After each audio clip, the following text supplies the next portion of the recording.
Baik, kita lanjutkan materi selanjutnya di dalam teknologi basis data, yaitu model relasional database.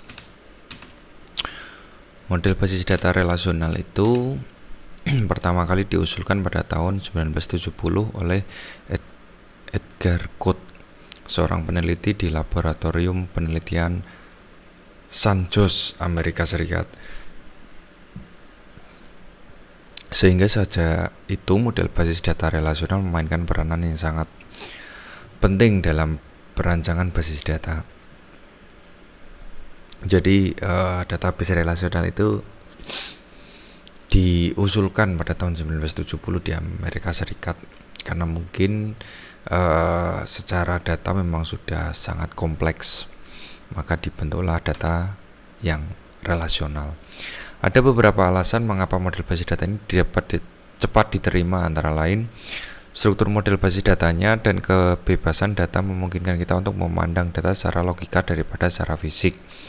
Jadi karena kita dimodelkan, karena kita membentuk sendiri datanya, maka secara logika itu lebih dapat bebas, kira-kira seperti itu, daripada secara fisik, karena kita sudah memodelkan data tersebut. Terus yang kedua, pandangan secara logika membuat konsep file tentang penyimpanan data menjadi lebih sederhana. Ya, karena kita buat sendiri, kita modelkan sendiri, dapat kita sederhanakan sendiri. Terus yang ketiga, penggunaan tabel independen secara logika lebih mudah dipahami. Independen di sini berarti karena kita tidak ketergantungan dengan aturan-aturan di dalam basis data, maka kita bisa lebih mudah untuk memahami apa yang kita modelkan, kira-kira seperti itu. Terus kesederhanaan logika menghasilkan metodologi perancangan basis data lebih sederhana dan lebih efektif. Jadi di dalam perancangan basis data yang kita modelkan, kita buat itu lebih sederhana sesuai dengan kebutuhan. Jadi ketika kita membuat sebuah basis data, relatif kita buat sesederhana mungkin, karena kita menganut prinsip efektivitas, di mana ketika data yang kita buat harus benar-benar kita pahami sendiri. Terus selanjutnya adalah mempunyai piranti komunikasi yang baik antara pengguna dan perancang. Artinya relasi merepresentasikan struktur data yang dapat dimengerti oleh pengguna maupun perancang. Jadi semacam jembatan antara pengguna basis data maupun perancang. Jadi karena sama-sama manusia, sama-sama menggunakan akal, sama-sama menggunakan logika, maka ketika kita merancang sebuah basis data, sebisa mungkin mudah dipahami, selain sederhana, mudah dipahami, karena ketika kita menampilkan ke pengguna, itu pengguna tidak terlalu banyak pertanyaan. Terus selanjutnya adalah struktur data yang direpresentasikan oleh relasi dapat segera dikonversikan dan diimplementasikan ke RDBMS. Jadi struktur data yang kita rancang tadi dapat dikonversikan dan diimplementasikan ke RDBMS atau Relational Database Management System. Nah, RDBS adalah sebuah program komputer, jadi software ya, yang dirancang untuk mengatur atau mengelola sebuah basis data sebagai kumpulan data yang disimpan secara terstruktur dan melakukan serangkaian operasi-operasi pada data atas permintaan penggunanya. Jadi setelah kita merancang yang sesederhana dan se-efektif mungkin dan friendly ya, jadi ketika basis data yang sudah kita rancang dan itu kita implementasikan ke RDBMS, yang dimana sebagai perangkat lunak untuk memproses, memanipulasi basis data yang kita rancang tersebut. Nah, pengertian entitas, atribut, dan tabel pada model basis data relasional. Yang pertama adalah entitas. Entitas adalah dapat berupa orang, tempat, kejadian, atau sesuatu yang kita gunakan dalam mengumpulkan data. Jadi entitas itu adalah sekelompok apapun lah ya, sekelompok sesuatu yang dapat dikategorikan, dikumpulkan menjadi sebuah data yang identik. Contoh di dalam universitas itu kan ada entitas mahasiswa, ada entitas fakultas, ada entitas jurusan. Jadi kita bisa membagi beberapa di dalam sebuah universitas itu bisa membagi beberapa entitas sesuai dengan karakteristik tertentu. Jadi contoh mahasiswa itu adalah sebuah entitas yang mempunyai persamaan status. Jadi mahasiswa mempunyai sama mempunyai NIM, walaupun secara secara isinya atau secara value-nya berbeda, tapi kan sama-sama punya NIM, sama-sama punya tanggal lahir, sama-sama punya dosen wali dan seterusnya. Begitu juga fakultas mempunyai entitas yang sama, jadi sama-sama gabungan dari beberapa jurusan, sama-sama mempunyai dekan dan lain seterusnya. Sedangkan di kantor ada entitas namanya pegawai, ada entitas meja, ada entitas kursi dan lain sebagainya. Meja kan mempunyai jenis-jenis tertentu, kursi juga sama dan lain sebagainya. Sama-sama secara fungsi meja itu digunakan untuk bekerja, untuk membaca, untuk belajar dan lain sebagainya. Terus selanjutnya adalah atribut. Setiap entitas memiliki sifat-sifat khusus yang disebut atribut. Nah, ini yang saya sampaikan di awal tadi. Jadi entitas mahasiswa itu mempunyai name, atribut nama, atribut tanggal lahir, alamat dan seterusnya. Entitas mobil ada merek. Jadi sesuatu yang mengikat pada entitas tersebut. Contohnya tadi mahasiswa kan mempunyai NIM yang dimana itu terikat. Ya, jadi mahasiswa terikat dengan NIM. Entitas mahasiswa mempunyai atribut NIM, nama, sama-sama mempunyai NIM, sama-sama mempunyai nama dan seterusnya. Jadi tadi ya mempunyai karakteristik tertentu. Terus selanjutnya adalah tabel. Sebuah kelompok entitas yang saling terhubung menjadi sebuah himpunan entitas. Himpunan entitas itu disebut dengan tabel. Contoh himpunan entitas mahasiswa yang berisi seluruh entitas mahasiswa disebut tabel mahasiswa. Bisa dikategorikan satu entitas atau beberapa entitas itu bisa dikelompokkan dalam sebuah tabel. Istilah himpunan entitas dan tabel memiliki arti yang hampir sama. Jadi identik lah. Meskipun tidak semua tabel memiliki relasi, tetapi seringkali istilah tabel disebut juga dengan relasi. Istilah tabel dan relasi digunakan secara bergantian dengan maksud yang sama. Jadi tabel itu terikat. Maksudnya terikat itu seolah-olah mempunyai relasi yang secara bergantian dengan tabel yang lain.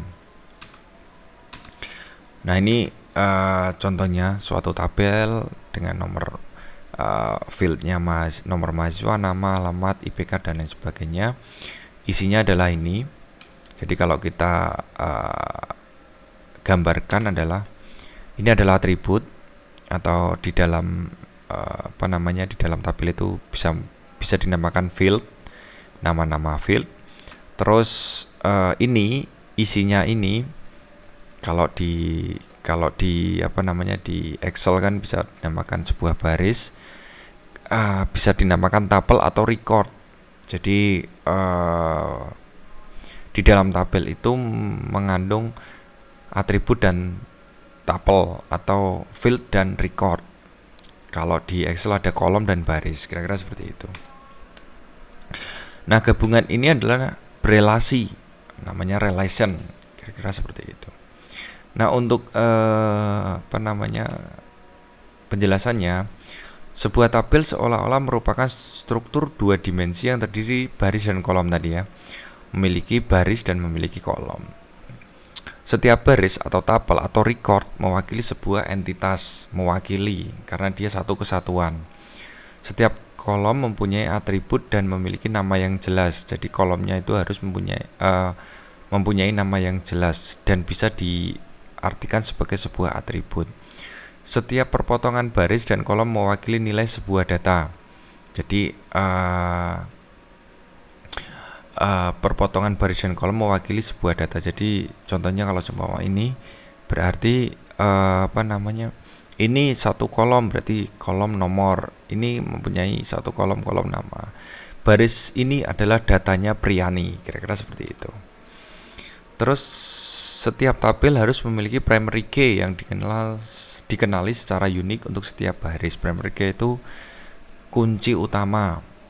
Kunci utama itu bersifat unik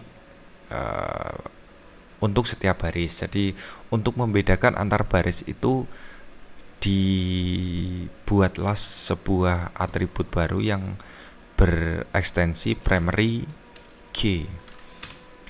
Semua nilai pada kolom harus sesuai format data. Jadi recordnya itu harus sesuai dengan atributnya. Setiap kolom memiliki jangkauan nilai tertentu yang dikenal sebagai domain atribut. Jadi kolom yang memiliki jangkauan nilai tertentu dinilai sebagai domain atribut. Jadi kalau ada beberapa kolom yang mempunyai sifat identik itu disebut domain atribut.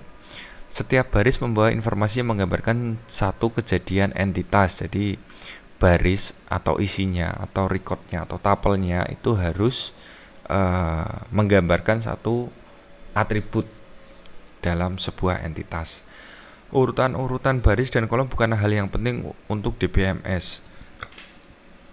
Jadi urutan di dalam tabel itu tidak merupakan suatu hal yang penting. Yang penting kita tahu di mana kolom tersebut, kapan menggunakan, dan lain sebagainya. Nah, selanjutnya adalah kunci. Kunci atau key. Sebuah kunci dapat membantu mendefinisikan relasi entitas. Jadi kunci ini, key ini yang nanti menjadikan parameter untuk berelasi ke tabel lain. Redundansi yang terkontrol, penggunaan atribut secara bersama-sama. Jadi primary itu difungsikan untuk mengurangi adanya redundansi, membuat basis data relasional berjalan dengan baik. Ya, berjalan normal. Jadi ketika ada data yang redundan atau double itu dengan adanya key itu meminimalisir. Terus aturan kunci didasarkan pada suatu konsep yang dikenal dengan istilah determinasi yang digunakan untuk mendefinisikan ketergantungan fungsional. Jadi kunci itu didasarkan pada determinasi, kira-kira seperti itu. Terus ketergantungan fungsional. Ini contohnya, atribut B bergantung secara fungsional pada A jika A menentukan B. Jadi seumpama A ini adalah sebuah primary key, berarti A ini bergantung pada B ini bergantung pada A, kira-kira seperti itu. Terus sebuah atribut bagian dari suatu kunci dikenal sebagai atribut kunci. Jadi ketika kita sudah menentukan atribut kuncinya, maka dia disebut atribut kunci. Kunci yang memiliki lebih dari satu atribut disebut dengan kunci komposit. Jadi di dalam satu atribut mempunyai beberapa kunci, itu kunci tersebut dinamakan adalah kunci komposit.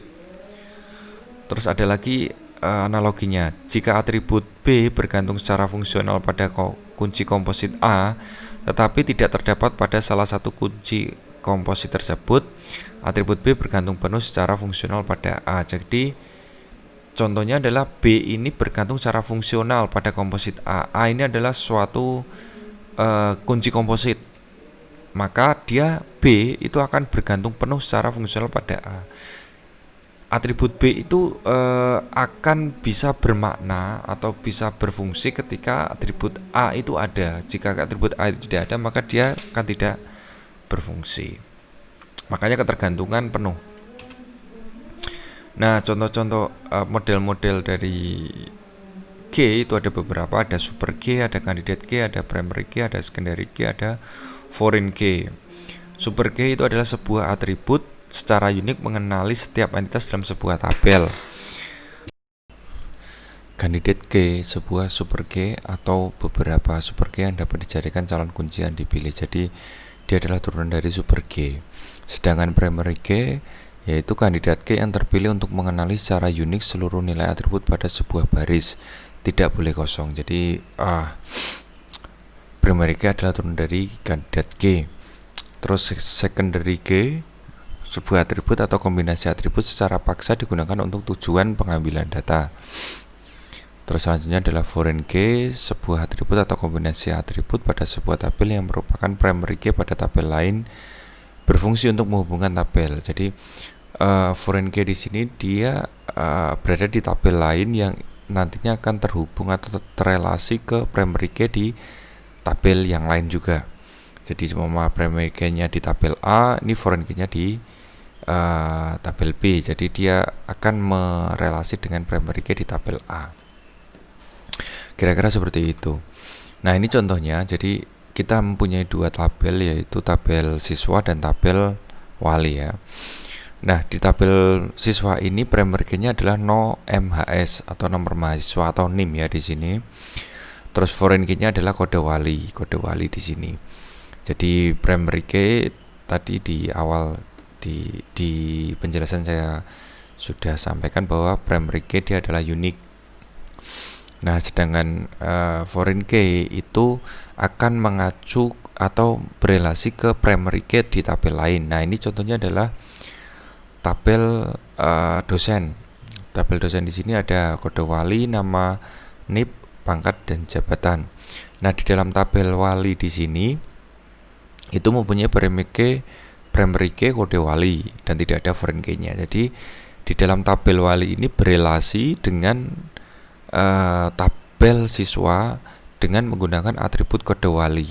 Jadi kode wali di tabel siswa adalah foreign key, sedangkan kode wali di tabel wali adalah primary key. Jadi dia akan terhubung. Ketika di query, maka akan memunculkan nama walinya siapa, NIP-nya berapa, pangkatnya apa, jabatan, dan lain sebagainya. Nah, ini untuk penggambaran diagramnya. Jadi ini tabel siswa dan ini tabel wali. Di dalam tabel siswa di sini itu mempunyai relasi n to 1 atau many to 1. Jadi banyak sekali kode wali di sini bisa mengacu ke tabel wali. Walinya 1. Jadi datanya 1 cuma tabel. Contohnya ini. Jadi ini bisa banyak kode wali di dalam tabel siswa, tapi untuk di tabel walinya dia hanya satu-satu. Jadi 1, 2, 3 dan seterusnya. Di sini hanya 1, di sini boleh banyak. Maka untuk penggambaran diagramnya kira-kira seperti ini. Jadi ini nomor mahasiswa di tabel siswa adalah primary key dengan lambang bintang 1. Foreign key-nya lambang 2, yaitu kode wali yang berelasi many to 1 ke tabel wali dengan atribut kode wali sebagai primary key. Kira-kira seperti itu. Nah, selanjutnya model basis data relasional itu adalah integritas data. Primary key suatu tabel akan muncul lagi pada tabel lainnya sebagai penghubung, disebut kunci tamu atau foreign key atau guest key. Beda-beda untuk penyebutannya. Terus jika foreign key mengandung suatu nilai atau nilai kosong yang cocok, maka tabel yang menggunakan foreign key tersebut dikatakan menunjukkan integritas referensial. Jadi kalau foreign key-nya bernilai kosong, value-nya kosong, yang cocok, maka tabel yang menggunakan foreign key tersebut dikatakan menunjukkan integritas referensial. Integritas data adalah keutuhan dan kesatuan data dalam basis data, sehingga data tersebut dapat menjadi sumber informasi yang dapat digunakan. Jadi integritas data merupakan keutuhan atau kesatuan data yang menjadi sumber informasi yang dapat digunakan. Itu integritas data. Nah, ada namanya integritas entitas dan integritas referensial.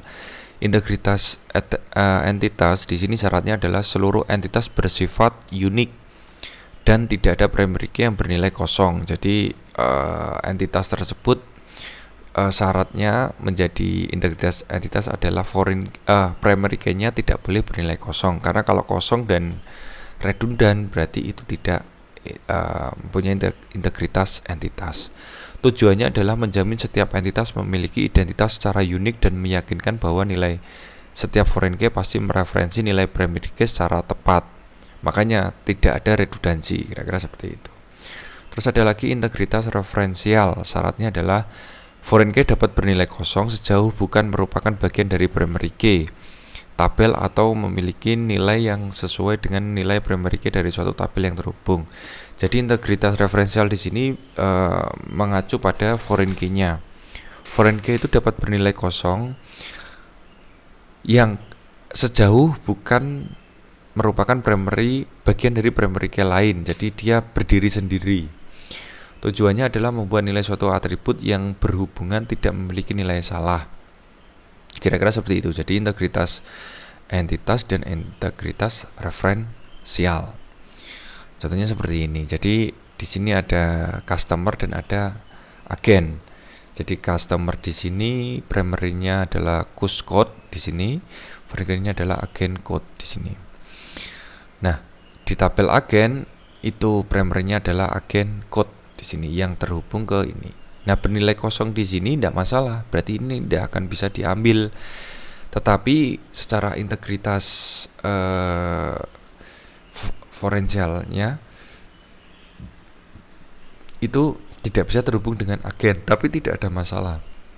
Karena memungkinkan untuk foreign key itu bisa kosong sepanjang primary key-nya ada isinya.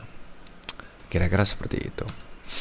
Itu mungkin penjelasan dari saya tentang database relasional untuk teknologi basis data. Terima kasih, semoga bermanfaat.